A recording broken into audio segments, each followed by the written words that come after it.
What is going on, everybody? Welcome back for another episode of the ABJ Podcast with Tony CHINI. What's going on, everybody? That's going to be a little joke when we go back up. He sent me that promo photo. I was like, holy crap. You look just like Anthony Green in this photo, but we'll get into that. Thank you guys so much for tuning in again for another amazing episode here of the ABJ Podcast, interviewing someone that's long overdue. We've been chatting for quite some time on the independent scene, seeing each other at shows. I very much like this gentleman. There's a trend. I know I say that a lot with my guests, but I try to be very particular about who I have on this platform because I'm very protective of who I give conversations to. It happens sometimes where I let people on because I'm looking for a guest for a day and just want to make some content. But for the most part, I'm very, very, very particular about who comes on these airwaves. And this is one that I long overdue. Before we get into any of that, please check the links below to support myself as well as my guests. I'll have their links below that'll take you to merch pages, Instagrams. Their Instagrams usually have a link tree that you can go into or whatever it may be to go and support them. Follow them. Take a screenshot of this podcast and put it out on social media and say, hey, loved it, hated it. Here's a question that I'd like to hear the answer to, or hey, this answer really, really inspired me to go do this or that. Give us some feedback. Let us know what you thought of it. I know we interview a lot of pro wrestlers, but this is more of a personal vlog of someone chasing their dreams and less about maybe the industry, or maybe you'll learn something about the industry you didn't know about going into it. Before we get into anything, also, Rudy Entertainment above my head, the place where you can get all your custom championship belt needs, like me, the Intercontinental YouTube champion, the work rate champion, the hardest working guy on this scene, trying to do it all, and then the High Tension Wrestling Network, where you can see some matches with Tony CHINI on me on commentary. He fought a homeless guy. It was crazy. Outback Steakhouse people got involved. It was a whole thing. Go check that out on the HCW network. They're really close to their monetization goals of hitting their watch hours so they can make a little bit of a profit on YouTube. So go and support them as well. That's pretty much going to do all of the housekeeping aspect, merch, t-shirts. That's all available on the pages as well. Check out that TeePublic for all the logos. Teespring for your special limited run t-shirts are merchandise. And then I'm trying to think if there's anything else. Oh, if you're listening to this on the audio platform, 5-star review goes a long way. And if you're watching on YouTube, we're on the quest for 2025 to hit 10,000 subscribers. So let's keep hitting those subscribe buttons, share this out. Word of mouth is how we're going to grow, because I'm not paying the algorithms to do it for me.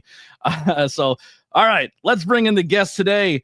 We're going to be two-time Tony on the screen. Tony and Tony, what's going on, buddy?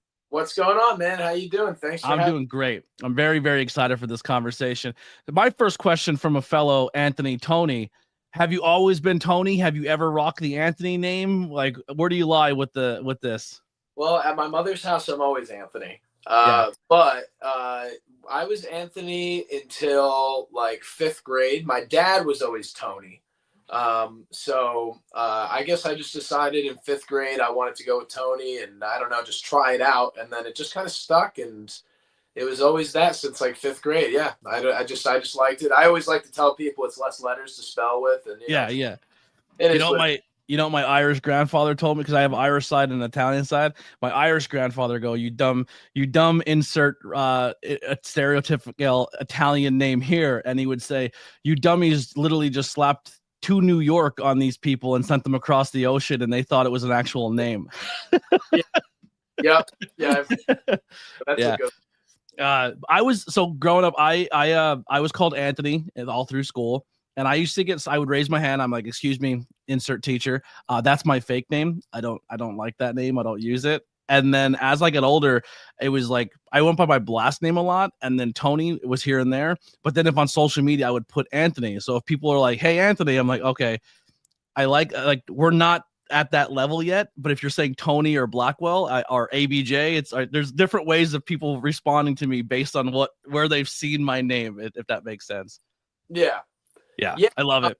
I get it the same way. I mean, like, there's certain people, it's funny, like with Facebook, like there's people that like you basically only know them through Facebook. Yeah. And on Facebook, my name is Anthony. Yeah. So I'll know who kind of like I've never met before for real, like because totally. Anthony, great to meet you. You know what I mean? It's like no. It's Tony. Yeah. Some people be like, to go up to like my partner or my ex or a really close friend, be like, yo, how do you know Anthony? And they're like, who the fuck's Anthony? Like, I don't know what Anthony is. Like, who's that guy?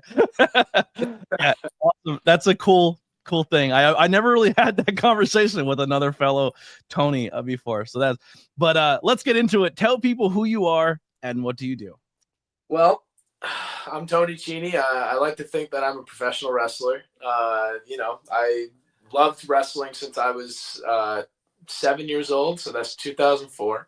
I started literally watching in January of 2004. I could remember the first episode of SmackDown was the main event was John Cena versus Rhino. John Cena, if he won, got to wash Paul Heyman's mouth out with soap. And it was just such a fun episode, and just it got me hooked onto like, what is this? Like, what am I watching? And then later that year, WrestleMania 20, watching the main event of that match and seeing Shawn Michaels doing the moonsault to the outside. That was the first time I'd ever seen anything like that. Nowadays we see moonsaults to the outside like every other match. Yeah. But like at that time, that was the first time I'd ever seen anything like that. And it was the most incredible thing I'd ever seen. And I remember that was the moment where I was like, I have to be a professional wrestler. And ever since then, I just loved it, and eventually found my way into the business. And here I am, man. Yeah, it's interesting to hear like people's backstories, especially doing this line of work, where someone's like, I seen it since I was 7, and there was no doubt in my mind that everything I was going to do in my life from this point on was going to be to get to that industry. And then there's some people that I was lifelong fans, but didn't even know I was allowed to do this until much, much, much later. Two of them that really stand out is you and Ethan Promise from the Lost Boys. Were like, from a young age, they're like, yo, I'm going to join sports. I'm going to get myself in shape. I'm going to work on theater and acting. Like he like that, all that research was like, this is all for something later. Like I was like, that's commendable. Like, I like that. Yeah, no, I wish that I understood as a younger kid more about like how much the theater aspect of it would really be, you know what I mean? Because nowadays, like I'm super into, if anything, storytelling in professional wrestling, like overdoing moves and that kind of stuff. I love to tell a story and have fun with it, or make people upset, or whatever the story may be. But if I understood that earlier, then yeah, I probably would have done more acting classes and that stuff, and drama and all that. And it was always suggested to me. My sisters, they all did drama and all that, so like they would always tell me. I have 3 sisters, and they would always tell me to join, because that, if they don't want to be a wrestler, it would help. And I never understood. I was just like, yeah, no, I want to be cool. I want to be a badass. But it is cool. You know what I mean? Like now looking back at it, it is cool and it's fun. And I've gotten to dip into that kind of stuff later on in my time. You know what I mean? So, I really can appreciate it a lot more now. Yeah. So what did you do growing up? Were you into the sports? Like what kind of kid were you? Where did you fit in your little Breakfast Club group? I'd say I was kind of a wanderer in a sense, where I kind of fit in with everybody a little bit here and there. And I tried to get along with everybody. As far as sports go, I never really did sports like on like, the high school team or the middle school team or anything like that. I like to get out there with my friends and get in the sand and just play, tackle football with my friends and not worry about the teams, and just get physical, which was fun, you know what I mean? Or we'd wrestle, you know what I mean, in the sand and crazy stuff like that. And, I always had more fun with that. But I also liked music at the time. So I could play like little bits of instruments. I wasn't like the best guitarist or drummer or whatever. But I used to sing sometimes. So I had a band in middle school, and I had another band in high school. And I had a garage, so we would all get in my garage and just jam. And we had a couple gigs, and that was how I had my fun. But that was also like, looking back at it, a lot of that was theater and a lot of presentation. Being a front man. Either when I got into it, I thought I just had to have a good voice, but there was more to it. You have to move and get physical with it too. And, that kind of like was a moment where that kind of popped in my head, like, that there is more to this, I just interviewed before you, Tyler Reed. He's from the New York scene. He's cousins with Sean Carr up. They wrestle a lot of Excite. He's in a band called Second Suitor, so he does the band and the pro wrestling aspect. Got into wrestling later, but was a front man in a band for a while. And I always joke, like, I want to find more wrestlers who are also musicians and form like that super group of all wrestlers who are like every member of the band is also a pro wrestler. That would be dope. That would be really cool. Ultra Mantis and I was training in Philadelphia for a little bit, and there was this guy. I can't remember his name, but he was a really cool guy, and he was in this band. And it was like they all wore lucha libre masks. Oh, they just performed at the High Tension show. Okay, perfect. Yeah, and they do like Spanish, like it's almost all in Spanish too. Possibly, I don't know much about it. I just know, but he was a really cool guy. Like the only he didn't even really want to be a wrestler. He was actually just there to maybe learn more about it so that he can incorporate it with his shows. And I thought that was really cool, actually. Yeah, it's crazy because the rest of the band showed up and didn't have masks on and set up the stage. And I was like, well, where's the lead singer? And he showed up later. But when he showed up like Blue Demon, like suit, lucha mask into the venue. Never took the mask off, performed and left. Like I never seen his face. I was like, that is sick. That is commitment right there. Yeah, that anymore. Yeah, like the bass player was like, the show's about to start. He's like, oh, the lead singer was the whole time just, and he didn't talk to nobody. Like it was all I forget the name of the band. I'll have to look it up, but they performed at one of the first High Tension no ring shows. They did the pit shows, and that band was like the third or fourth band on the card. So it was like they played and then a wrestling match. So it was really, really cool. That's funny. Yeah. Are they from the Philly area? I think so. Yeah. Yeah. Okay. Yeah. It's probably the same band. Yeah. Yeah. They were really there. It's like a 3-piece. I think it's like guitar, bass, drums. That's it. That's dope. Yeah. There might be a fourth. I could be wrong, but so. Obviously you said what type of kid and stuff we were growing up, but when did you decide to pursue being a pro wrestler, and how did you get started in that process? So, that process was not easy because, I mean, kind of like you were saying before, like the first few years of my life, like I didn't even know it was possible to do it. Like I kind of, in my mind, like I kind of thought as a kid that like there were special people that were kind of like picked out and chosen to be professional wrestlers on TV, and those were the only people that got to do it. You kind of almost had to be scouted by another wrestler. That was like what was in my mind. I didn't know about wrestling school. I didn't know about any of that. So later on, I started, obviously learning about wrestling schools and all that kind of stuff. I called the wrestling school when I was like 17. Got to talk to Tommy Cairo on the phone, and then 10 years later, he's the one helping me in the gym now. But that was the first time I ever really talked about it with anybody. I ended up not going at the time because my mom wouldn't sign off on it, which is understandable. She was nervous. Yeah. But when I had the chance, I actually was doing a karaoke at a bar, and the person in front of me doing karaoke was 911, Big Al. Okay. So he stands out. Yeah. Oh, yeah. So first I'm looking at him and I'm like, who is this guy? I'm like, I definitely, this guy looks like a wrestler. I just can't put my finger on it. He comes up to me after he's done singing his song, and I was wearing a Stone Cold Steve Austin shirt, and he goes, real quick, what does 911 sing at a karaoke? Turn the Page by Bob Seger. I love it. Perfectly too.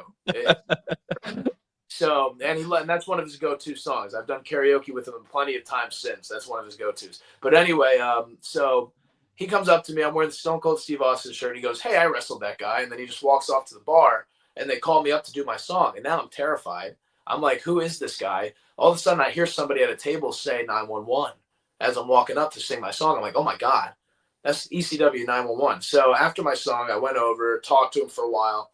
And I have this DVD that's signed by like a whole bunch of ECW originals. And I wanted him to sign it. So I was like, if I come here, next week, would you mind signing the DVD? He said, sure.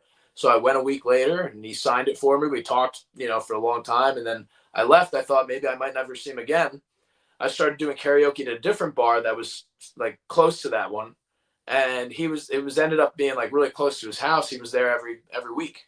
So I got to see him every week and hang out. And then eventually he opened a wrestling school and asked me about joining. And unfortunately, I didn't have a lot of money at the time. I was young, and, just like working at a restaurant that didn't have a lot of business, and it just wasn't great. But I told him, I was honest with him. I said, I'll help out with whatever I can and earn my training. And that's what I did. I just, I would show up and try to sweep the building or film stuff for them or take pictures or hang up flyers and make pamphlets, whatever I could do to. So you bartered. You're like, hey, I can't afford school, but I'll come and clean the place, whatever you need. Yeah, exactly. That's ambition right there. That's great. Because it was almost like what I was talking about earlier when I was a kid, and I thought that you had to be like handpicked and hand scouted by a wrestler, and here's 911 asking me to join a school, Yeah. and it was like it really happened. You know what I mean? Like, so that was like the moment where I was like, and in between that time. The reason why I said it wasn't easy was because I was told a lot by a lot of people that it's not going to happen. Mhm. And sometimes you let that get to you when people tell you that you can't do it or you're not going to be able to do it. You're not set out for that. You're not the right type of body, blah, blah, blah, whatever it is. You can't listen to that. You have to push through it and you have to make your own path. If you really want this, if it's something that you know that it's the only thing that you want to do in your life, you can't let anybody tell you can't do it without trying it first. Yeah, absolutely. I just envision karaoke at 911, and then you start stinking, and they want to kick you off, and then they just play his music, and he comes up, choke slams you, and then the next person goes up and sings. Like he's like the Apollo, the Showtime of the Apollo chord full. Yeah. Just 911 comes up, bang, and then next person, you're like, I'm gonna sing really good. And then while you're laying there, he just sings "Turn the Page," and then Yeah. On a long and lonesome highway. That is the most pro wrestling song too, by the way. It's like that song applies to pro wrestling. Like, is that the same old cliche? Is it a woman or a man? You're like, there's a lot of wrestlers with long hair at a bar that'll probably get mistaken. You know what I mean? such a classic. Yeah, I love him. Yeah. I want. Does this kid sing? Is this kid a big karaoke guy too? He's not a big karaoke guy, but I've seen him do it. And he's, one time we went to a bar in Philly. I don't remember where, but we went to this bar in Philly and they were doing karaoke. And Big Vin did Hulk Hogan's theme song, and everybody loved it. It was so funny. Everybody was laughing and singing along. It was great. Oh, that's so awesome. 911's a karaoke legend. That's so I love that so much. How were the beginning stages finding your place? You said you're going in your place, you're sweeping up, you're doing everything you have to do. Did you ever overcompensate because this is probably what I would do is I would probably get not as much training because I would feel like I didn't I didn't do enough work to actually feel like I always feel like I have to do more to earn something, if that makes sense. Like, how did you navigate those early stages? I mean, I was there like most days out of the week, just doing whatever I had to do. And I mean, any chance that I got to be in the ring, I ate at it. You know what I mean? So it was really just being there for hours and just like, just finding that balance. Okay, well, maybe this needs to be cleaned up first before we start. You know what I mean? And at least knowing, okay, I did something. Now let's get something done in the ring. And then the next day, it's kind of the same process. You go in, you do something, you clean this, you clean the bathroom, you clean the gym, because it was like half gym, half wrestling school. So, like you just make sure that your area is clean and you make sure that you're working in a good, safe environment. I don't want to go in there and train thinking, oh, this place looks like, like a dungeon or something like that. Yeah. Plus, unfortunately, it didn't get a lot of students. That's why it wasn't open for a long time. But for the other students that were there, personally, now it's like, I feel like I have like a certain obligation. Like, I don't want these people coming in and thinking it's dirty if I'm the one cleaning it. Yeah.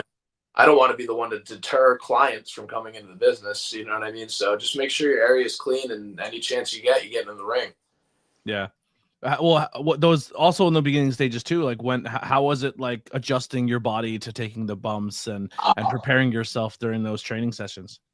That's like, I mean, sometimes you just don't understand what your body's capable of until you really push those limits. And like, like I said, I would play like tackle football with my friends, and like I've taken a couple shots, but like nothing like, taking body slams from Big Vin, 50 times in a day, it's crazy. So like we did body slams like, over and over again this one day, and I was just like worn out, but I still wanted to learn. So the next day I went right back. We did more body slams. I'm beat up, and now we're doing hip tosses. And I'm like, I mean, this is the first time that my body's like felt like, oh my God, like I don't think I can actually physically continue. And he's trying to give me a hip toss, and I'm just like collapsing. You know what I mean? He brought me up and he chopped me in the chest, and like something about it, my endorphins just started going off, and I ran off the ropes, took the highest hip toss of the night. Like everything, like my body was just like shook. And like I realized I was like, like I can push myself past what my mind is telling me. Like I might be telling myself like, oh, I'm done. But like, no, I can keep going. Like, you know what You I got mean? that one more rep in you. Yeah, absolutely. That's when I learned about, like, I never knew about that one more rep until that day.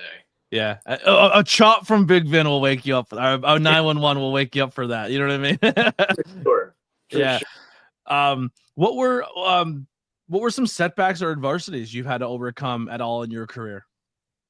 I mean, a lot of just like I was saying before, a lot of people in the background saying, you can't do this, you shouldn't do this, it's not a good idea. When I first started doing it, like I expected to get, calls from my family and friends, like kind of like, oh, congratulations, you're actually doing what you've always wanted to do your whole life. But I was getting calls from my family saying, why are you doing this? This is, you're going to get hurt. You're going to this, you're going to that. It's not a good idea. This person's not happy about it. Well, it's, you know what I mean? Like that was the only reaction that I got. And that was definitely upsetting. You know what I mean? And It was like, from your close peers too. It's not just strangers saying don't do it. It's like yeah, people you would want to be supporting you. Yeah. yeah. And like, something that like maybe, obviously like some of the viewers might not know, my sister, I've, like I mentioned before, three sisters. One of my sisters is a paraplegic. She was in a car accident and she's paralyzed from the waist down. Mm. And so my mom, I mean, it's scary for her, for me, and I get that. I can. This is an industry where you're always a centimeter away from being that. I always say like, like she's probably looking at it like I'm asking for it. You know what I mean? And I can understand that. But now, throughout the time, she's been more understanding about it, and she's seen that it's not just me going out there and trying to get hurt. It's more of a business.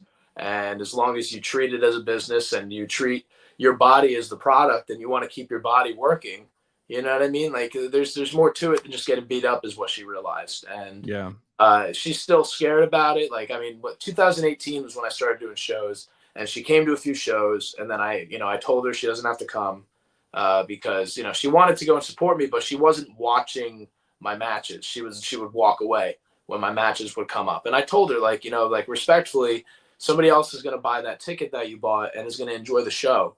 And I don't want you just, to be upset and scared the whole time. You know what I mean? So, but October 2024, she finally came to see me again at a show, and she had a really good time. And a lot of it was just like, it was just fun, just like a lot of gimmicky stuff, and just, it wasn't like you didn't invite your mom to like a death match where you knew you were gonna blade and get to put through a table. Yeah. I was about to say, like, I would invite her to Cage of Death or something like that. Yeah. You're like, Mom, this is the one. I feel like you're like, my mom's in the row. Gig me.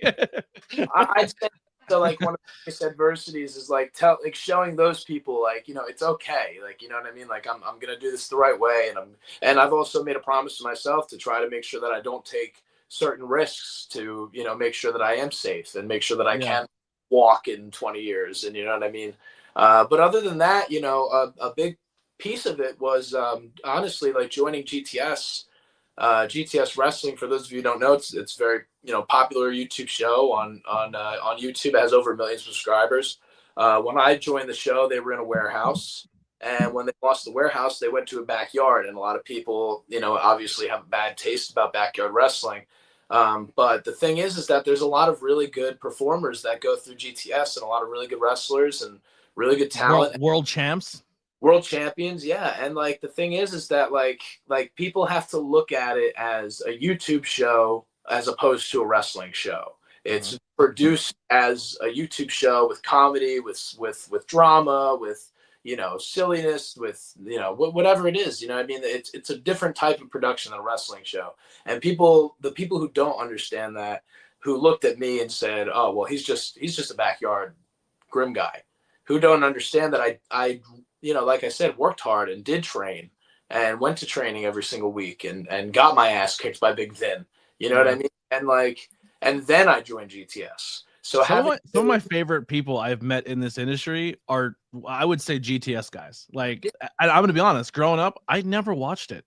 Like I've only ever seen realistically 4 or 5 full Grim GTS shows, and one was live because I gave somebody a ride, and I was like, and they're like, this is like huge, like this is the first live show in front of a crowd ever, and I was like, what am I doing here then? Like, you know what I mean? Like, I feel like I'm taking someone's seat. Like, I have to work, I have to do something, you know what I mean? But like, a lot of good people come out of there. Like, people I really, really enjoy in this world all came from that program. For sure. And it's, you know, it's definitely special. You know what I mean? A lot of people watch it, and a lot of people know who I am and who a lot of these people are around the whole world just from that show. Mm-hmm. And a lot to thank for it. But like one of those things, those adversities is that, you know, somebody might look up Tony CHINI on YouTube and see me wrestling in a backyard and say, "Oop, never mind." Yeah. Another person who falls into that trap too is like you and this person. Three people really come to mind of people that say like, oh, they're just grim backyard guys, but they're all three are insanely talented and good for this business, and I feel get held back a lot. That's you, that's Jay the Key Evans, and Pete Corvus. Yeah. If I had money and I ran my own company, you three would be major stars in it. Like, and because of just your good humans and Grim. You learned a lot of cool stuff there and learn how to develop and do things that make you're TV ready working at Grim, because of you're not just learning the wrestling aspect, you're learning how to present yourself and sell yourself and do that. And a lot of people on the independent scene don't do it as well as you three. And I feel like a lot of times you don't get a lot of that same love and pursuit that I think you guys probably should. I can agree with that. Absolutely. And like people don't understand how much of a tool on GTS wrestling can be to your career, because like I said, so many people see you all over the place. So when you put out merchandise, you know what I mean? Like now so many people, it's going to reach so many more people than just like your local, you know, Ocean County area or whatever it is. You know what I mean? Like it's something that like now people see you all over the place. Like I've been out like for motion capture. I had to travel a lot, and like almost everywhere I went, somebody knew who I was. Yeah. I have a really cool story where I was doing motion capture with Vampiro, and we went to, and it was in Boston, and we went to a restaurant called Kowloon, which is like a famous spot for like a lot of WWE people go. They have like 8x10s all over the place. John Cena, Stephanie McMahon, you know, everybody's been there. So I'm sitting there, and I've been there a couple times at that point, but I was sitting there with Vampiro and the developer of the wrestling code, and this kid starts walking up to the table. And we're all thinking like, oh, you know, somebody found Vampiro here. You know, he comes up to the table. He says, "Oh my God, it's Tony CHINI." You're like, what? Me? You know what I mean? And he took a picture with me, and he was like, "I've never thought that I'd meet a GTS wrestler in real life." That's what he said. And Vampiro's sitting right next to you. And Vampiro's sitting right across from me. That's sick. That's sick. Yeah. And like that's, you know, like and obviously that's nothing against Vampiro. He's a legend. You know. Yeah, he's amazing. But like I'm just saying, that's the reach that GTS wrestling has, is that somebody, you know, a while from here knows who I am, and I'm sitting across from a legend. You know what I'm saying? Like that's really humbling and really cool, you know? So that's something that I have to thank GTS wrestling for. You can literally be someone who is a 30-year vet on the independent scene, who's wrestled in your 25-mile bubble of your house, who thinks you have done everything you possibly can. Maybe you got a TV appearance once or twice where you were a squash match in the 90s on Monday Night Raw, but you could be someone who wrestles one time on GTS, and that video is seen by more people than a 30-year vet ever got eyes on their entire career.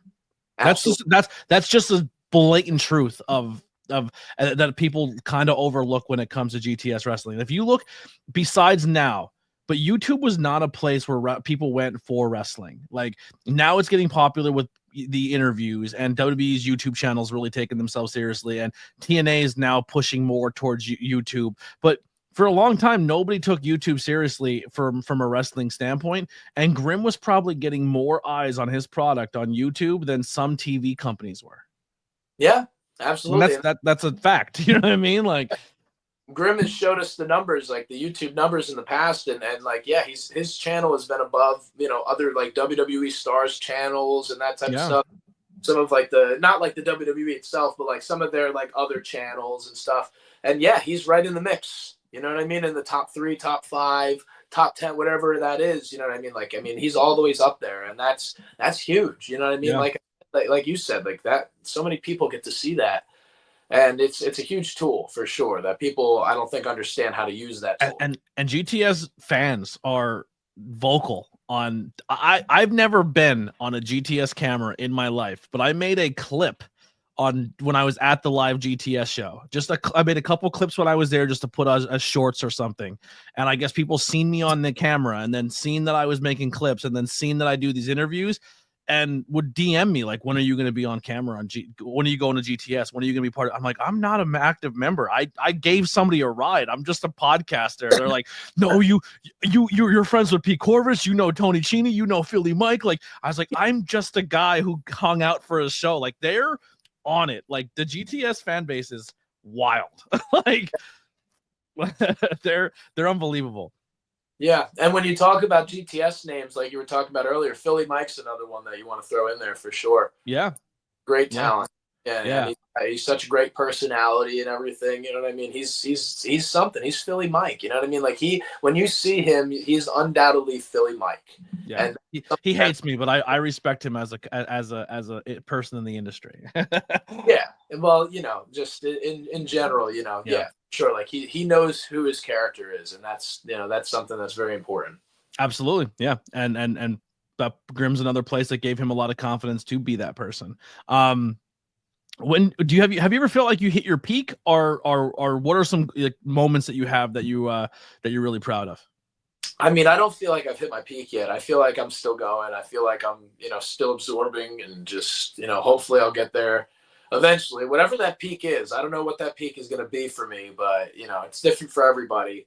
And, I have an idea of what it might be, but it's coming. But anyway, as far as things that I'm proud of, I was talking about the wrestling code earlier, working with people like Vampiro, like Diamond Dallas Page, Kurt Angle, Rob Van Dam, Ultimo Dragon. I cried. Ultimo Dragon. Tajiri. You know what I mean? Like all these people that I've gotten to. Tajiri's my Ultimo Dragon. I love Tajiri. It's incredible, and he's so funny. Tajiri is a funny guy, man. I love stories of people saying that they met him and he did the "I don't speak English" bit to them. Oh my God! So I love that. I love that so much. We were at like a convention and like he was signing autographs and I was hanging out at his table with him. And this guy comes up and he's like spilling his heart out to Tajiri. Like, I remember this and that and this match and this match and I love this and that. And Tajiri's just, okay. Yes. And then just, shakes the guy's hand, takes the picture, guy walks off. He looks back at me, goes, I don't know. It was just so fun. He plays it on everyone. Yeah, he goes for it. If he knows he can get away with it, he will. It's the so best. He's the best. You were walking down the street and this guy just wanted a cigarette, and he gave this guy a cigarette. He gave him a light, and he like the whole weekend he was saying, "Oh, that's my new tag team partner." Have you ever heard him on commentary when he was on commentary a few times in WWE, and he just kept doing Jim Ross isms to Jim Ross? I don't think so. As Tajiri, like, this is a Slavanaka, like barbecue sauce. Like, look it up. It's amazing. Tajiri, there's two wrestlers growing up that I always people like, who's your favorite? And one because of a moveset and two because of the personality. Well, they're both movesets are amazing, but the personalities of both of them. I loved to talk Taka Michinoku and Tajiri. Like, like two of my absolute favorites growing up. And people are like, why? I'm like, they're just entertaining. They're really good. Oh yeah, they're great wrestlers. And like Tajiri, like as a kid was somebody like everybody, the cruiserweight division, like I didn't see like visibly as a kid a lot of those guys being the world champion, like next to somebody like Batista or Triple H. But I saw Tajiri as somebody that would have a chance. Like to me, he always looked like that guy that like I think he could knock out Batista. Yeah, if he hits you with that buzzsaw kick, it doesn't matter if you're the Big Show or the Undertaker. He can put you out with it. And if he has the mist, forget about it. Like he could always pull something out that made him like he could be a top guy. For sure. Yeah, I always had that feeling about him.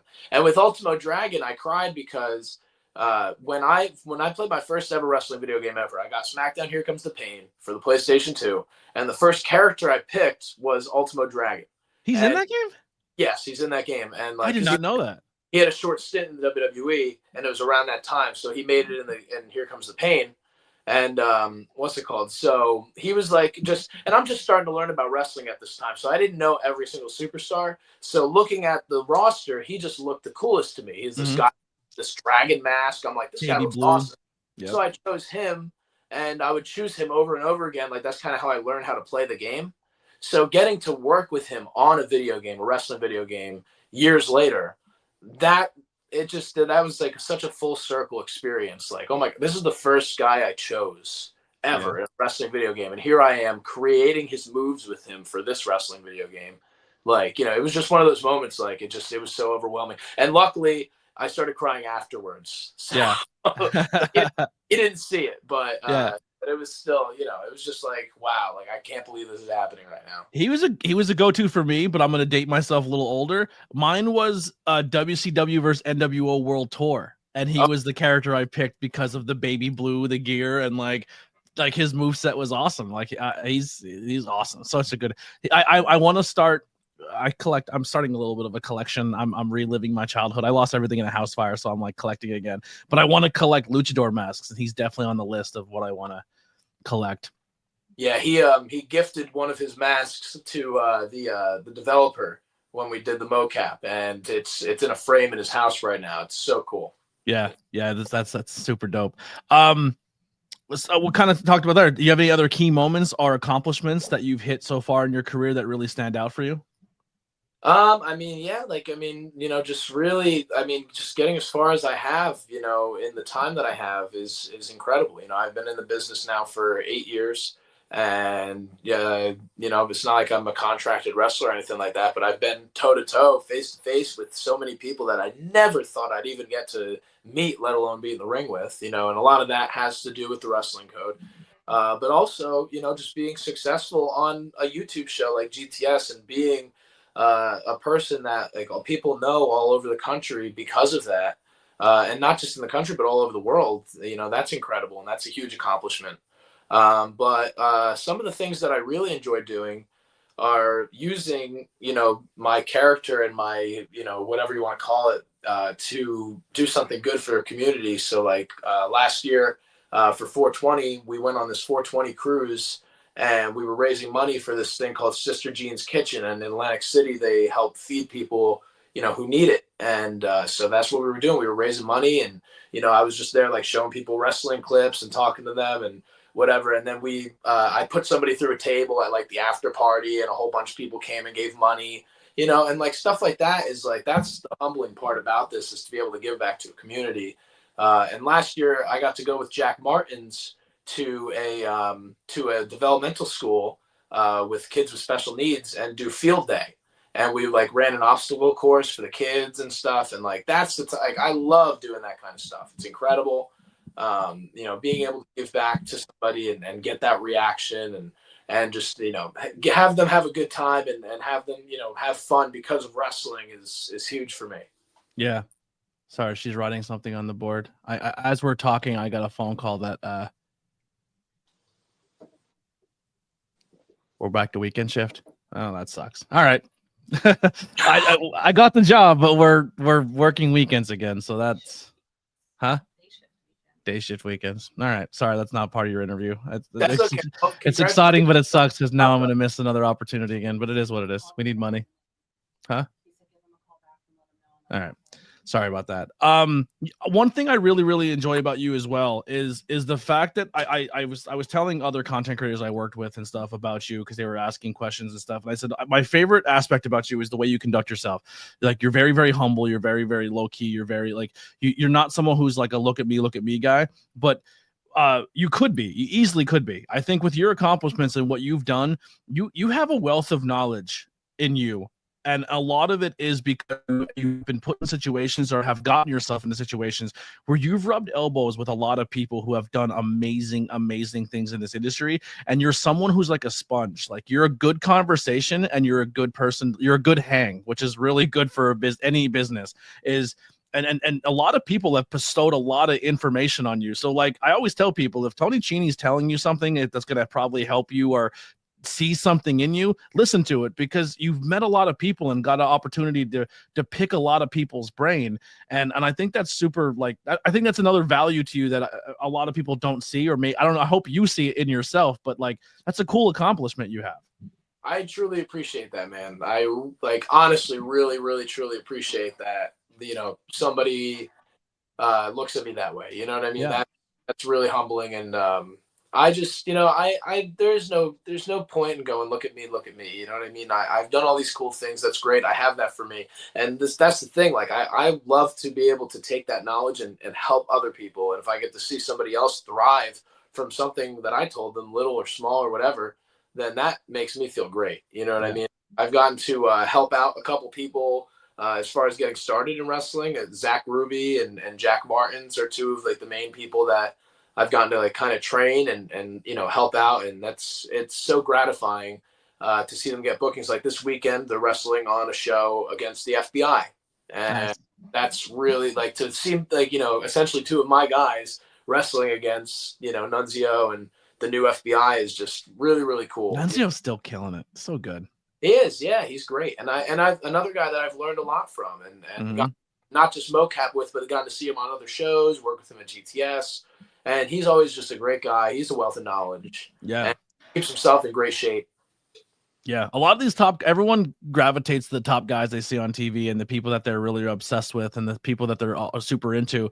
And then I turn around and tell people like, that's great. That's awesome. But like, there's people in this industry like your Nunzios and your Brooklyn Brawlers and these guys that like were never the top guys, but like they did more than just be wrestlers. Like they've done every aspect of the business. Like they're the people you really want to sit down with. You know what I mean? Like there's people like the guys at the top. I'm not saying they didn't do that either, but once you get to the top spot, you're essentially there's a lot of things you don't have to do anymore. And then you have to carry the company on your back, which is a whole nother wealth of knowledge you can pull from. But those guys who do the small things that keep a show going that you don't even realize they're doing, like Billy Kidman, people will be like, well, what did you look at the stat things of like, yeah, he has some championships here and there. He had some good runs, some good moments, but like he didn't have the longevity of insert person here. But like, no, Billy Kidman sat in Gorilla for years and ran TV shows and scouted and like, I love age. He's still doing. Yeah, like I believe too, he's one of the fastest graduates from the Samoan school still. Like I think that was like his thing. But like that's what I'm saying. Like these people, you meet people at cons and you're like, well, what did this guy do? Like, oh, this guy was the guy I didn't even pick in the video game growing up. And I'm like, no, that guy did 15 times more than most people did. You just don't know half of his accomplishments because they didn't happen on a TV camera. Yeah. Yeah. Sure. A lot of people very valuable to learn from for sure. Like even the Hurricane is back there. Yeah. He's back there doing stuff. Kenny Dykstra is back there doing production. Everybody's going to him and just wealth of knowledge, man. I mean, it's incredible. There's so many people, that you wouldn't even think of that probably know the most. Gangrel. Like everyone's like the guy who spit blood that had a couple matches here and there. Like, yeah, that guy trained a lot of people too. Very good trainer, very good mind for the business. Like, still very respected at the top of his mind. You know what I mean? Like, love that kind of stuff. And Iron Mike Sharp. Yeah, Iron Mike Sharp is another great one. That guy's trained a lot of cool people. Probably has the biggest library of wrestlers under his name. One of the biggest. Yeah. I think it's like him and Vern Gagne are like top two in my brain that like immediately stand out of like people that was produced under that person. Yeah. Yeah. Some influences or role models you have. So I'm going to start off by saying, my sister is definitely an influence and a role model of mine. She, like I said earlier, she's a paraplegic. But the thing is that she never let that stop her. She lives back and forth in LA and New Jersey. She does acting. She's been in several movies. She's going to be in Freaky Friday 2 coming out. She has been somebody who has never let her disability stop her. And because of that, I gravitated towards somebody who I've actually gotten to work with now during the Wrestling Code, Zach Gowen, who is incredible. I mean, he has one leg and made it to the WWE, still wrestles, right now, currently one of the most sought after public speakers in the country, and is just an incredible person. I mean, always so positive and just so, just nice and giving, great, phenomenal wrestler. You know, to get to work with him, to get to see him work in person, like to be in the ring with him is like a whole nother animal. I mean, he is just incredible. And if like, I always thought to myself, like, you know, all these people telling me like, oh, you can't do that. Oh, blah, blah, blah, this, that. Just imagine if somebody tried to tell him that he can't do something. You know what I mean? That guy like who went out there and does moonsaults. He was doing, when we were doing the wrestling code, he was doing standing moonsaults. I don't even think he's done that on TV before, but yeah, he was doing literally just crazy moonsaults. Like I can't even do that. And you know what I mean? Like that is incredible, you know? So like seeing, you know, he's a very iconic moment in WWE too. Like only there for a short time, but people still talk about it to this day. Yeah. Like him and the Brock stuff, like incredible. Yeah. And like, you know, like seeing people like that who go out there, like that's what really gives me motivation to be like, if they can do it, I can definitely try. Yeah, absolutely. Some hobby, you know, we talked about music a little bit and stuff like that, but what are some hobbies and interests you have outside your industry? So you're not helping in the industry, you're not watching wrestling. Like wrestling takes up a lot of all of our time because we tape study or watch or try to follow the product as well as being part of the product. What do you do to unwind to collect yourself? Yeah, I mean, like I know it has to do with wrestling as well, but like wrestling video games, I also love. I like, you know, even before doing the wrestling code, I've always loved and collected wrestling video games. I also like a lot of other video games. You know, I'm not like a huge gamer. I've never been like too much of an online gamer. Like I'm just kind of like a, you know, pick up and play. You know, like old school games, that type of stuff. I just recently started like getting some games on my Wii and stuff, and like I just got Star Wars Force Unleashed. If you've ever played that, yeah. It's a great game. But yeah, other than that, I like to go to the flea market and look around and like find cool stuff. And I just recently found a Macho Man Slim Jim holder. Which one? It was the newer one, unfortunately. I want to find a vintage one, but I think there's three. There's three that are awesome. There's the red one where it says Macho on his hat. I think it says Macho on his hat, like the old school one. It's just red with just his bust. Then there's the second one, I think it's like him kind of posing, and the new one where he's like really posing and it's super 3D dimensional. Like someone robbed, we talked about it in our one episode. Someone robbed a gas station around here. Like came in and robbed it, didn't take any money. Didn't even take the Slim Jims, just took them, like they came in with a mask and took the Macho Man Slim Jim thing. Oh my God. Yeah. Hopefully that's not the one I bought. It might be. Who knows? They're all over eBay. You have to pay like $200 for them, but they're amazing. I want one so bad. I was able to get it. I think I paid $50 for it at the flea market. That's awesome. That's a steal. That's a steal. And then I found actually right behind me there is a vintage Diamond Dallas Page shirt with the tag still on it. Wow. What's the belt next to it? What's that? Is that a belt next to you? What, this over here? Yeah. That's a like a handheld, like a Tiger handheld, but it's really weird actually because it's like, I guess it's like an off-brand, and it has like this weird picture of Greg the Hammer Valentine like in like a headlock. And what does it say? Just WF? Yeah, and it's just like from some random indie show. So that's funny.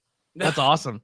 What is wrestling video game wise? I have a pretty decent collection myself. I have all the SmackDowns. They're from SmackDown 2, all through the SmackDown versus Raws. The Here Comes the Pain, Just Bring It. There's certain games I won't collect. Like if it wasn't made before SmackDown by THQ, I won't buy it. Like I'm not buying the Nitros. I'm not buying the Raws Wars. Like they were garbage. I hated those games. They were the worst. I'm more of a THQ Nordic guy. Like my WCW NWOs, WrestleMania, No Mercies. But I have the two game. There's either 2 or 3 I have, but they're the same company versions of those games, like No Mercy, WCW, but they're the Japanese versions. Yeah, Virtual Pro. The virtual, I think there's 3 or 4 of them. I have them all. I literally took it as my N64, took it apart, cut the notches off so they fit in so I could play it, but I have no idea what I'm doing with it because it's all in Japanese. I would love to find an emulator where you can play it, but you can see what's on the screen. I actually have that on my laptop. Do you really? We need to link up. You need to help me figure that out. I can help you with that for sure. There's also some people that like put them on cartridges that you can play on your N64, like the American modded English versions. Really?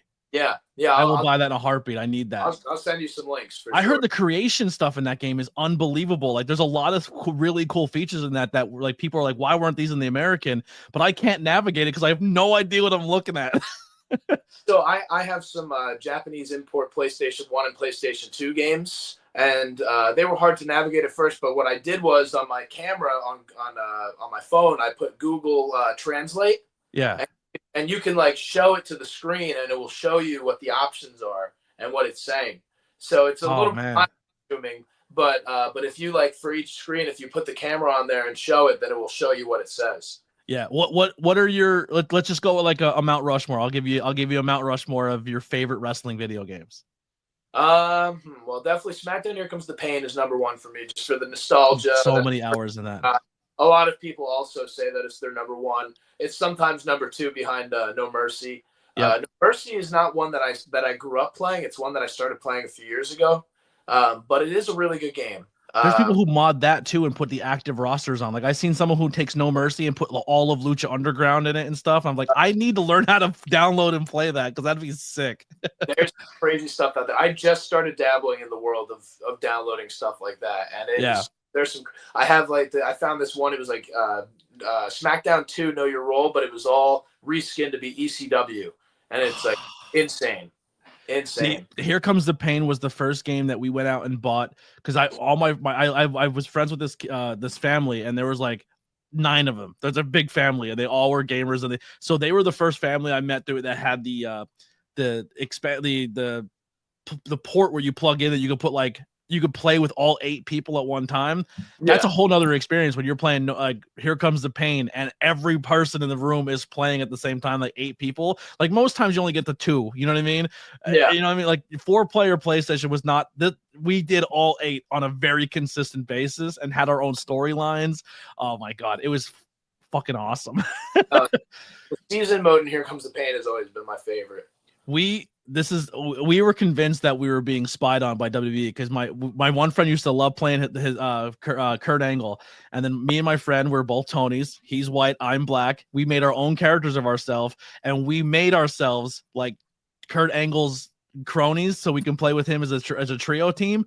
And then we made our characters head shaved because he got his head shaved, so we shaved ours, and we had our own team Angle, and we looked like Shelton Benjamin and Charlie Haas. And then like 3 weeks later they became a thing on TV. We're like, they stole it. We were team Angle first. We had it in the video game. That's awesome. Yeah. You're following the cause where you went online and got like the full like go to 67 degrees here, 20 here, and that's how you make this character, and you would be there for 4 hours doing the moves and how to make it look perfect. Like, now you just go and just download it online, download the Creation Center. Insane, dude. I used to spend hours making people to make my roster better and stuff. And never play a match, just creation the whole time. Yeah, now you can literally just download anybody. It's I love it. The old school one. So Here Comes the Pain, your one. Yeah, Here Comes the Pain is definitely number one. I really like the Day of Reckoning games. I'm gonna if I can, I'm gonna put both of them in number 2. Yeah. The GameCube ones, right? Yeah. Those are hit detection. You could suplex them into a pin and break up the pin. Yeah, best. I really like King of Colosseum 2, which is a great game. It's a Japanese game for PlayStation 2. It's phenomenal. Like, the gameplay is just it's just very different. You know what I mean? Like, it's different than anything you'll play, like American made. And man, that number 4 spot's tough. I'm gonna go a little bit outside the box though and say Nacho Libre for the Nintendo DS. And it might not be considered a wrestling game. I consider it a wrestling game. You still play wrestling matches in it, but you also have a lot of fun because you get to play little missions from the movie. So you have to go and climb the mountain and get the eagle egg, and you have to slingshot the watermelons and nacho and stuff like that. So it's fun. It's a really cool game. I love that. I didn't know if I'd like it or not, and then I ended up I spent a whole plane ride playing it, and I beat the game, and I was like, this was awesome. I also was a huge fan of the WWE All-Star game where they were insanely fakely jacked and like they would just like it was so unrealistic. They tried to do it again with Battlegrounds, but it didn't have the same vibe. Like Battlegrounds was a lot of fun though. But All-Stars was so slept on. Yeah, All Stars is a phenomenal game. Yeah, that would be up there with them for sure. That's a great. I had a lot of fun playing that game. I still do. I just recently they came out with like a brawl stick for it. It was like like an arcade style brawl stick, and I couldn't find it for years. I found it on Facebook Marketplace recently, and I picked it up. I'm so happy to have it. It's There's a guy who makes content. He does like video game reviews and other reviews. It's an Asian dude with like long black hair, and he did this one video about virtual pro for the Game Boy or something, where it's like fake Ric Flair. But he goes, "Did you ever hear the story of that game? Like the storyline?" No. So in the game, Ric Flair is like a different name, but it's clearly Ric Flair, and he's your trainer, and then he kills your trainer or something like that, and then steals your girl, and then you fight back to get the world championship, and then through this whole moment you win the championship. Trigger warning for people here at the end, but at the end of the game you win the championship, and they just show like a Game Boy now, a shot of like a house with like a car parked in the driveway, and you're just like looking at the house and it's like somber music, and all you hear is at a flash in the window. You literally kill yourself because you've lost everything in your life. And the guy's like, what kind of wrestling video game is this? He's like, this whole game, Ric Flair is destroying your life. He's everything. And you finally win the world championship, get to the end of the game, and your guy offs himself.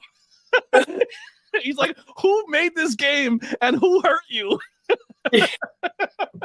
You should look it up. It's the craziest video game story. It's almost as crazy as the old WWF Mortal Kombat game where they had like the stories of what happened after you win, and like Bam Bam Bigelow kills everyone in the audience, lights them on fire type deals. Yeah, like they don't show it, but they have like a thing you read of like what happens. Like Shawn Michaels was sexually assaulted to death by women who were ravaging him because he was the sexy boy. It's like, who wrote these? Like yeah, that's bad, crazy wrestling video game stuff. I have to look up that Game Boy one. I've never heard of that. Yeah, it's so fucking fun. If I find the link, I'll send it to you. It's one of the fun. The guy who, the way he does his content and he narrates, he's so fucking good. I will find it and send it to you, but it's crazy. Just the way he does it. He's like, what? Yeah, so funny. Words of encouragement for a beginner or anyone trying to chase their dreams. Well, I mentioned it earlier, and I'll say it again. Don't let anybody tell you you can't. You know what I mean? People are going to be in the background. They're going to tell you can't do this, you can't do that. They might think that, but that's for you to decide. You know what I mean? They're projecting. Exactly. Go out there, try. That's the biggest thing. Go out there and try. And when you fail, get up and try again. Because I said when you fail. I didn't say if. You're going to fail. There's going to be certain things that you're not going to get it at first. It's going to take a while. Like I go and I see kids training at schools for the first time, and they hit a back roll in like a couple seconds. It took me weeks to do a back roll, which is essentially a very easy thing to do. Now I can do it, with my eyes closed, whatever. But like it took me weeks to figure out how to do it. There's just certain times and certain people that it might take a little bit longer to learn things, whether it be in wrestling or anything in life, but just keep going.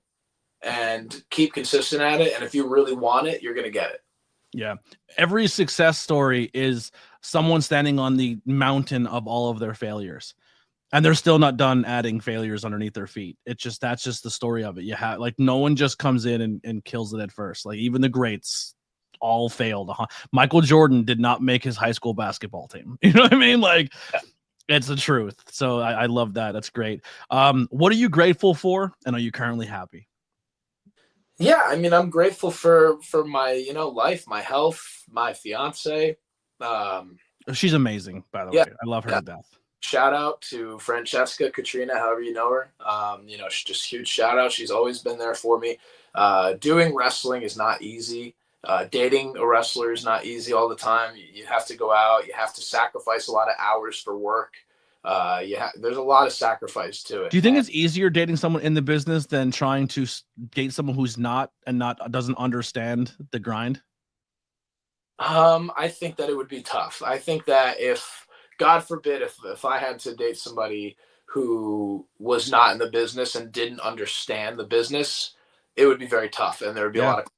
And I've seen it from other people, from fellow wrestlers that get, they get a girlfriend. The girlfriend, doesn't understand that it's not just like this fun thing you do once a month. Sometimes, like, there's a lot more that's invested in it. And sometimes it's hard to divide that time, and people will choose one way or the other. You know what I mean? So I think it is easier to have, somebody that's in the business for sure. But at the same time, it also makes its own issues to have somebody in the business. You know what I mean? You're always scared that something's going to happen, or, she got injured last year. She broke her ankle, and, like, as somebody, I got her into the business. So seeing that, for me, that makes me feel horrible. You know what I mean? Yeah. I don't want her to get hurt, but it's part of what we do. Unfortunately, that's what I didn't get her into, trampolining, you know what I'm saying? Like, I got her into wrestling. So yeah, you're going to get slammed sometimes and it's going to hurt. But just like she was there for me when I got hurt, it's the same thing. I'm just there for her when she gets hurt, and we're always there for each other. When I proposed to her, I said, I want her to be my permanent tag team partner. I love that. That's what it is. We're really, like, legitimately tag team partners all the time. We got to get you guys a couple of belts made. I mean, not to like bring on the scene, just to have you guys have that's your wedding or your engagement, like, tag team championships instead of wedding rings. Yeah, I really do. I want to actually get replicas made of the old GTS tag team championships, because that'd be cool. That was the first one. This is my tag team belt. I had me and my podcast partner have. I'm a golden age guy, so I have the old IC Winged Eagles eventually coming, but I have the. Oh wow, that's really nice. With the tornado tag with us on the side plates. Hell yeah, dude. That's really cool. Yeah. Is that Rudy Entertainment? I was about to say that's from your sponsor here. Rudy. Yeah, and that the weight on those, I mean, you've seen the Intercontinental one at the High Tension show. Sometimes I walk in and that my belt's nicer than the promotions I'm at. For sure. Yeah. Where can people find and support you? Oh yeah, there was one part of that question I didn't answer. Yeah, please. Am Yeah. I happy? Yes. And something that I like to say to people is, everybody's gonna have their ups and downs. You know what I mean? Everybody's gonna have a day where, maybe they feel like they're just getting dragged in the mud, or, nothing can be right. But at the end of the day, you wake up and you have a chance. Every single day that you wake up, that is a chance to make things better. So at the end of the day, try to go to sleep with a smile on your face and be happy, and know that, okay, well, tomorrow I'm just going to keep trying. Yeah. I love you to death, man. You're always a good talk. I even in moments where I'm pissed and I'm mad or I'm upset and I get my own feels, and like you're at a show and I chat with you, I'm like, I need to just fucking calm down. Like, this guy's been through it, and you're just a very positive person, and you balance me out. I need you around more. Oh yeah, well, I get a little nutty, and I have to have that person next to me who's just like, yeah, man, it could be worse. Like, it could be a lot worse. And I'm like, you're right. I'm gonna chill out a little bit here.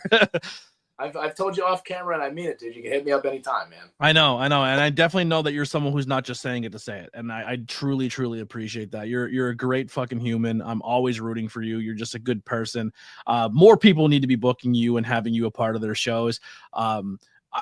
Listen, will you be known as the world champ anywhere or TV or not? No, who knows? But like how we talked about the Billy Kidmans of the world and the people who have done so many cool things, but you're someone who can help uplift people and help them better and help things around them be better. You're that guy. Like, as soon as you walk into a room, you instantly try to find how to uplift everyone around you and make that a better environment. And that's a quality that a lot of people in this business don't have, because a lot of people are self-centered.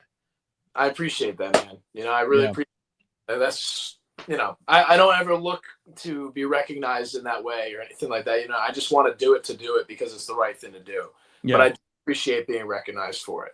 Yeah, that's 100% just you in a nutshell. And I think I'm probably not the only one who feels that way. You're a great fucking human. I love you to death, man. I want nothing but the best for you. Please, thank you everyone who made it this far. That's going to do it here for the ABJ podcast. Make sure you hit the links below and subscribe and follow myself and my guests on all social media. Grab that merchandise, grab those t-shirts, do everything you got to do. Actually, I have one more thing. We're in February still. It's still early in the year. Who's your work list? Who do you want to what are some goals you have for 2025 when it comes to working with people, building a storyline with or something, or companies you want to be with? Let's speak things into existence. Yeah, I've been working with at GTS again a lot more frequently, and I'm working with this guy named Ice-T Curtis there. And we might have our differences. He might think he's a CHINI, and he's not a CHINI, but at the end of the day, he is a good worker, and I really appreciate working with him. And I definitely want to do more work with him. And on top of that, over at Titan Championship Wrestling is another place that I've been doing a lot of work with. And I've been trying to get up there, and I love working with Jack Martins as of recent. I'm really proud of him. But I definitely want to bring it to the top. I want to work with PJ Savage. Get my love that guy title around my waist. Show everybody why Tony CHINI's the man. Yeah. I need you, Tony, and I need Tony, Pete, and Jay Evans in the trios and just go take over everything. Let's do it. All right, that'll do it for us. We'll see you guys next time. Here's some music by the Converse Kid. We'll see you next time.